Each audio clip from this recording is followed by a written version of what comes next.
बृहस्पतिवार व्रत कथा। जय श्री हरि ओम नमः शिवाय।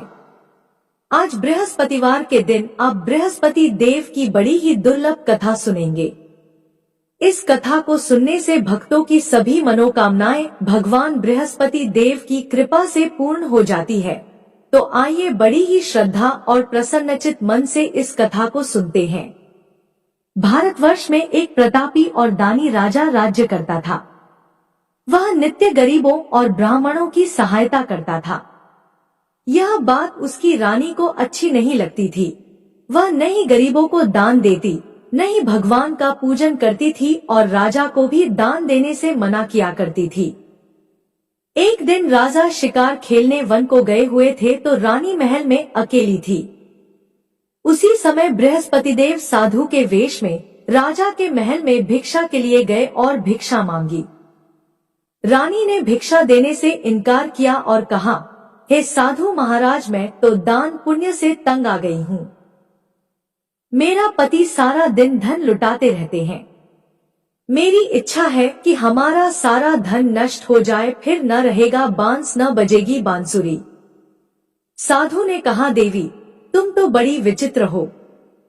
धन संतान तो सभी चाहते हैं, पुत्र और लक्ष्मी तो पापी के घर भी होने चाहिए।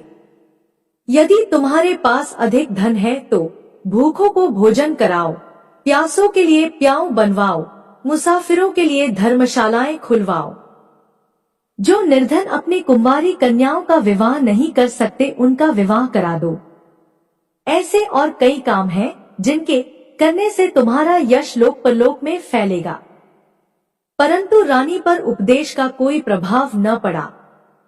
वह बोली, महाराज आप मुझे कुछ न समझाएं। मैं ऐसा धन नहीं चाहती जो हर जगह बांटती फिरूं। साधु ने उत्तर दिया, यदि तुम्हारी ऐसी इच्छा है तो तथास्तु। साधु महाराज ने रानी से कहा, तुम ऐसा करना कि बृहस्पतिवार को घर लीपकर पीली मिट्टी से अपना सिर धोकर स्नान करना, भट्टी चढ़ाकर कपड़े धोना। ऐसा करने से आपका सारा धन नष्ट हो जाएगा। इतना कहकर वह साधु महाराज वहां से गायब हो गए। साधु के अनुसार कई बातों को पूरा करते हुए रानी को केवल 3 बृहस्पतिवार ही बीते थे कि उसकी समस्त धन संपत्ति नष्ट हो गई। भोजन के लिए राजा का परिवार तरसने लगा। तब एक दिन राजा ने रानी से कहा कि हे रानी, तुम यहीं रहो, मैं दूसरे देश को जाता हूँ, क्योंकि यहाँ पर सभी लोग मुझे जानते हैं, इसलिए मैं कोई छोटा कार्य नहीं कर सकता। ऐसा कहकर राजा परदेश चला गया। वहां पर राजा जंगल से लकड़ी काट कर लाता और शहर में बेचता। इस तरह वह अपना जीवन व्यतीत करने लगा। इधर राजा के परदेश जाते ही रानी और दासी दुखी रहने लगी। एक बार जब रानी और दासी को 7 दिन तक बिना भोजन के रहना पड़ा तो रानी ने अपनी दासी से कहा, हे दासी, पास ही के नगर में मेरी बहन रहती है। वह बड़ी धनवान है, तू उसके पास जा और कुछ ले आ ताकि थोड़ी बहुत गुजर बसर हो जाए। दासी रानी की बहन के पास गई। उस दिन गुरुवार था और रानी की बहन उस समय बृहस्पतिवार व्रत की कथा सुन रही थी।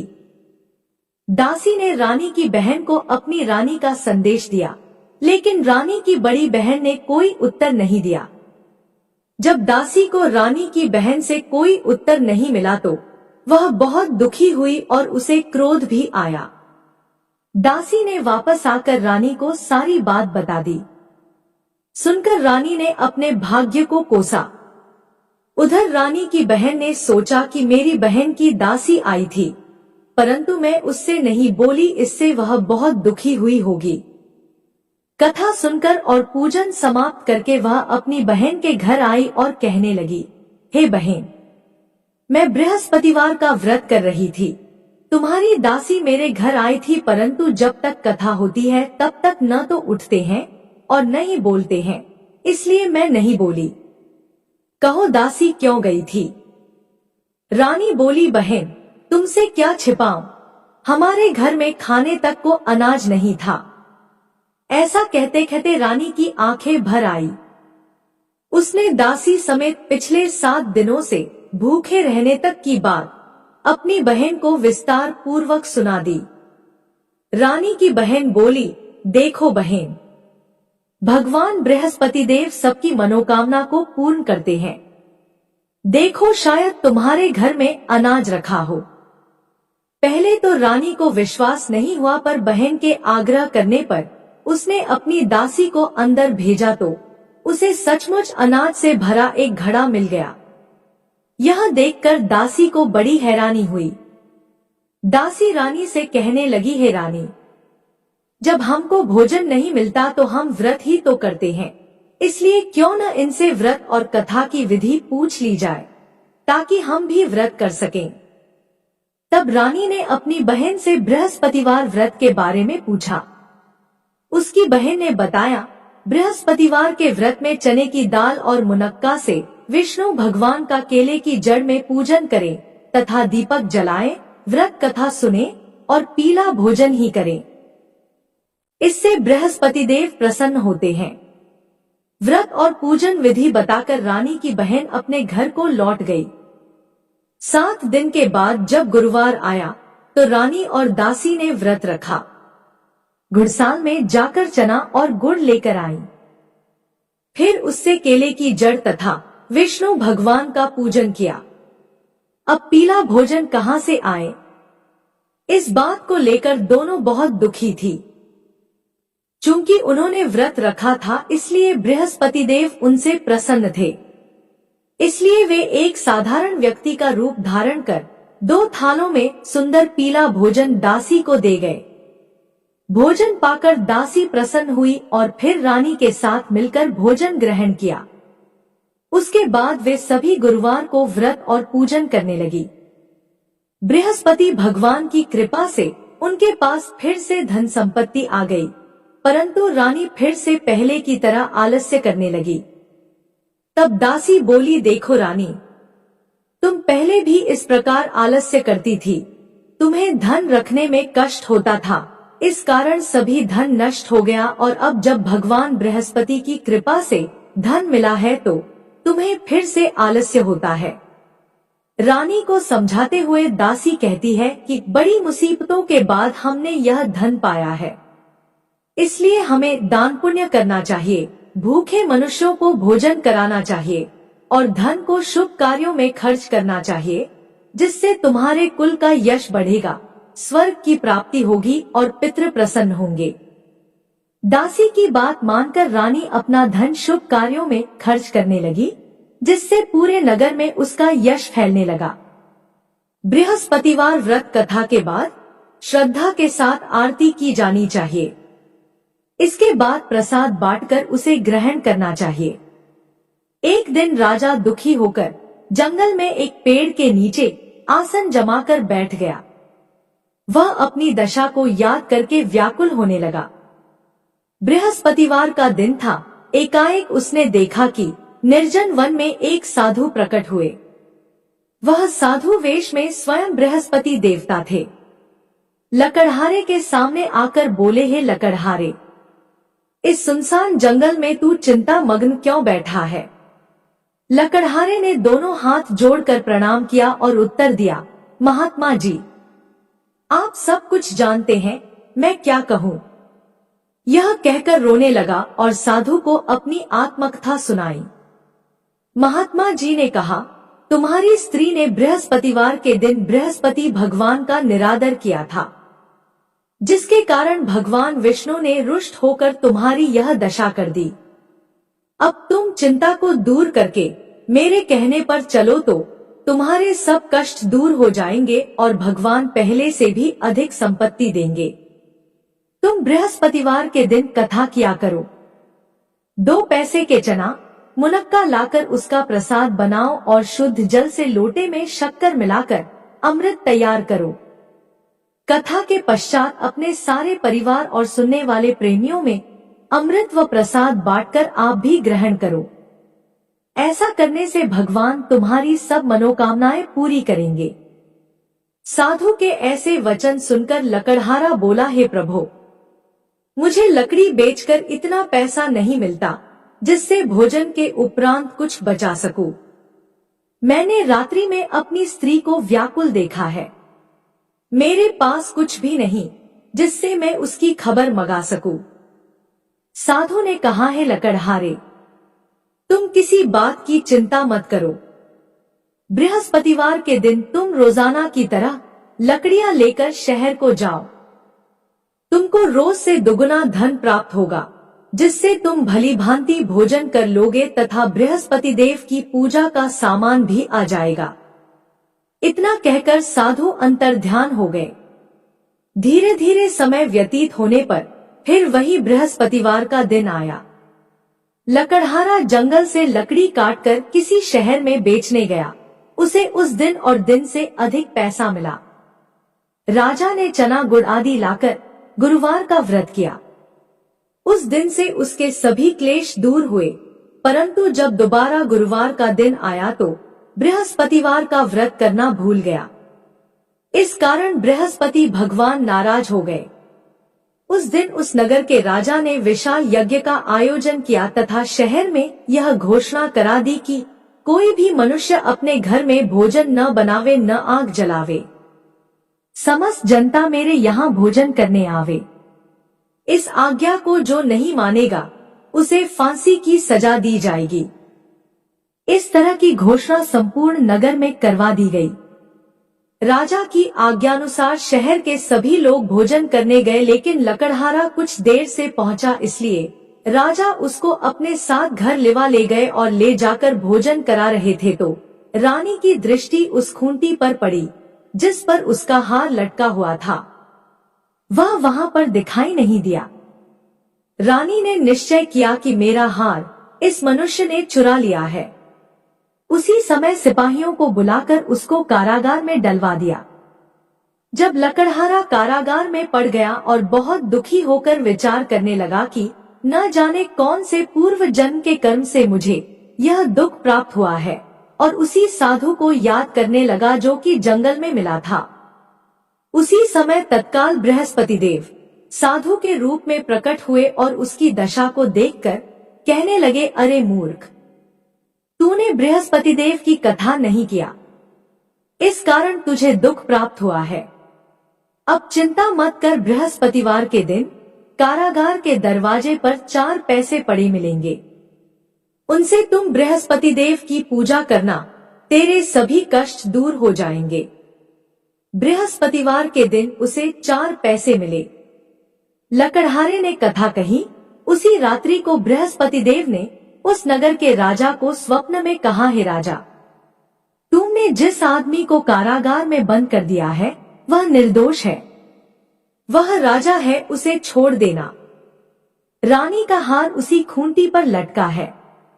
अगर तू ऐसा नहीं करेगा तो मैं तेरे राज्य को नष्ट कर दूंगा।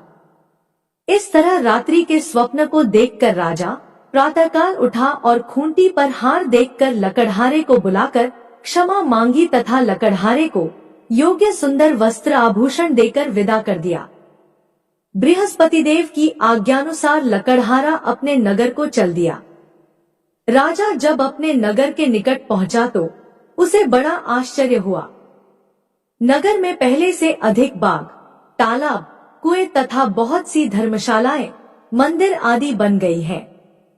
राजा ने पूछा, यह किसका बाग और धर्मशाला है? तब नगर के सब लोग कहने लगे, यह सब रानी और बांदी के हैं। तो राजा को आश्चर्य हुआ और गुस्सा भी आया। जब रानी ने यह खबर सुनी कि राजा आ रहे हैं तो उन्होंने बांदी से कहा कि हे दासी, देख राजा हमको कितनी बुरी हालत में छोड़ कर गए थे। हमारी ऐसी हालत देखकर वह लौट न जाए, इसलिए तू दरवाजे पर खड़ी हो जा। आज्ञानुसार दासी दरवाजे पर खड़ी हो गई। राजा आए तो उन्हें अपने साथ लिवा लाई। तब राजा ने क्रोध करके अपनी रानी से पूछा कि यह धन तुम्हें कैसे प्राप्त हुआ है? तब उन्होंने कहा, हमें यह सब धन बृहस्पति देव के व्रत के प्रभाव से प्राप्त हुआ है। राजा ने निश्चय किया कि 7 दिन बाद तो सभी बृहस्पति देव का पूजन करते हैं, परंतु मैं प्रतिदिन दिन में 3 बार कहानी तथा व्रत किया करूंगा। अब हर समय राजा के दुपट्टे में चने की दाल बंधी रहती तथा दिन में 3 बार कहानी कहता। एक दिन राजा ने विचार किया कि चलो अपनी बहन के यहाँ हो आवे। इस तरह निश्चय कर राजा घोड़े पर सवार होकर अपनी बहन के यहाँ जाने लगा। मार्ग में उसने देखा कि कुछ आदमी एक मुर्दे को लिए जा रहे हैं। उन्हें रोककर राजा कहने लगा, अरे भाइयों, मेरी बृहस्पति देव की कथा सुन लो। वे बोले, लो, हमारा तो आदमी मर गया है, इसको अपनी कथा की पड़ी है। परंतु कुछ आदमी बोले, अच्छा कहो, हम तुम्हारी कथा भी सुनेंगे। राजा ने दाल निकाली और जब कथा आरंभ की, कथा आधी हुई थी कि मुर्दा हिलने लग गया और जब कथा समाप्त हो गई तो राम राम कहकर मनुष्य उठकर खड़ा हो गया। आगे मार्ग में उसे एक किसान खेत में हल चलाता मिला। राजा ने उसे देखा और उससे बोले, अरे भैया, तुम मेरी बृहस्पतिवार की कथा सुन लो। किसान बोला, जब तक मैं तेरी कथा सुनूंगा तब तक 4 हरिया जोत लूंगा। जा अपनी कथा किसी और को सुनाना। इस तरह राजा आगे चलने लगा। राजा के हटते ही बैल पछाड़ खाकर गिर गए तथा किसान के पेट में बड़ी जोर का दर्द होने लगा। उस समय उसकी माँ रोटी लेकर आई। उसने जब यह देखा तो अपने पुत्र से सब हाल पूछा और बेटे ने सभी हाल कह दिया तो बुढ़िया दौड़ी दौड़ी उस घुड़सवार के पास गई और उससे बोली कि मैं तेरी कथा सुनूंगी, तू अपनी कथा मेरे खेत पर चलकर ही कहना। राजा ने बुढ़िया के खेत पर जाकर कथा कही, जिसके सुनते ही वह बैल उठ खड़े हुए तथा किसान के पेट का दर्द भी बंद हो गया। राजा अपनी बहन के घर पहुंचा। बहन ने भाई की खूब मेहमानी की। दूसरे दिन प्रातःकाल राजा जगा तो वह देखने लगा कि सब लोग भोजन कर रहे हैं। राजा ने अपनी बहन से कहा, ऐसा कोई मनुष्य है जिसने भोजन नहीं किया हो? मेरी बृहस्पतिवार की कथा सुन ले। बहन बोली, हे भैया, यह देश ऐसा ही है कि पहले यहाँ लोग भोजन करते हैं, बाद में अन्य काम करते हैं। अगर कोई पड़ोस में हो तो देख कर आती हूँ। वह ऐसा कहकर देखने चली गई, परंतु उसे कोई ऐसा व्यक्ति नहीं मिला जिसने भोजन न किया हो। अतः वह एक कुम्हार के घर गई, जिसका लड़का बीमार था। उसे मालूम हुआ कि उनके यहाँ 3 दिन से किसी ने भोजन नहीं किया है। रानी ने अपने भाई की कथा सुनने के लिए कुम्हार से कहा तो वह तैयार हो गया। राजा ने जाकर बृहस्पतिवार की कथा कही, जिसको सुनकर उसका लड़का ठीक हो गया। अब तो राजा की प्रशंसा होने लगी। एक दिन राजा ने अपनी बहन से कहा कि हे बहन, हम अपने घर को जाएंगे, तुम भी तैयार हो जाओ। राजा की बहन ने अपनी सास से कहा। सास ने कहा, हाँ चली जा, परंतु अपने लड़कों को मत ले जाना, क्योंकि तेरे भाई के कोई औलाद नहीं है। बहन ने अपने भैया से कहा, है भैया, मैं तो चलूंगी पर कोई बालक नहीं जाएगा। राजा बोला, जब कोई बालक नहीं चलेगा तब तुम ही क्या करोगी? बड़े दुखी मन से राजा अपने नगर को लौट आया। राजा ने अपनी रानी से कहा, हम निर्वंशी राजा हैं, हमारा मुंह देखने का धर्म नहीं है और कुछ भोजन आदि नहीं किया। रानी बोली, हे स्वामी, बृहस्पति देव ने हमें सब कुछ दिया है, वह हमें औलाद भी अवश्य देंगे। उसी रात को बृहस्पति देव ने राजा से स्वप्न में कहा, है राजा उठ, सभी सोच त्याग दे, तेरी रानी गर्भ से है। राजा को यह बात सुनकर बड़ी खुशी हुई। 9वें महीने में रानी के गर्भ से एक सुंदर पुत्र पैदा हुआ। तब राजा बोला, हे रानी, स्त्री बिना भोजन के रह सकती है, पर बिना कहे नहीं रह सकती। जब मेरी बहन आवे तुम उससे कुछ कहना मत। रानी ने सुनकर हाँ कर दिया। जब राजा की बहन ने यह शुभ समाचार सुना तो वह बहुत खुश हुई तथा बधाई लेकर अपने भाई के यहाँ आई। तभी रानी ने कहा, घोड़ा चढ़कर तो नहीं आई, गधा चढ़ी आई। राजा की बहन बोली, भाभी, मैं इस प्रकार न कहती तो तुम्हें औलाद कैसे मिलती। बृहस्पति देव ऐसे ही हैं, जैसी जिसके मन में कामनाएं हैं सभी को पूर्ण करते हैं। जो सद्भावना पूर्वक बृहस्पतिवार का व्रत करता है एवं कथा पढ़ता है अथवा सुनता है, दूसरों को सुनाता है, बृहस्पति देव उसकी सभी मनोकामना पूर्ण करते हैं। भगवान बृहस्पति देव उसकी सदैव रक्षा करते हैं। संसार में जो मनुष्य सद्भावना से भगवान जी का पूजन व्रत सच्चे हृदय से करते हैं तो उनकी सभी मनोकामनाएं पूर्ण करते हैं। जैसी सच्ची भावना से रानी और राजा ने उनकी कथा का गुणगान किया तो उनकी सभी इच्छाएं बृहस्पति देव जी ने पूर्ण की थी। इसलिए पूर्ण कथा सुनने के बाद प्रसाद लेकर जाना चाहिए। हृदय से उसका मनन करते हुए जयकारा बोलना चाहिए। बोलो बृहस्पति देव की जय, भगवान विष्णु की जय। अगर वीडियो पसंद आई तो हमारे चैनल को सब्सक्राइब करें। धन्यवाद।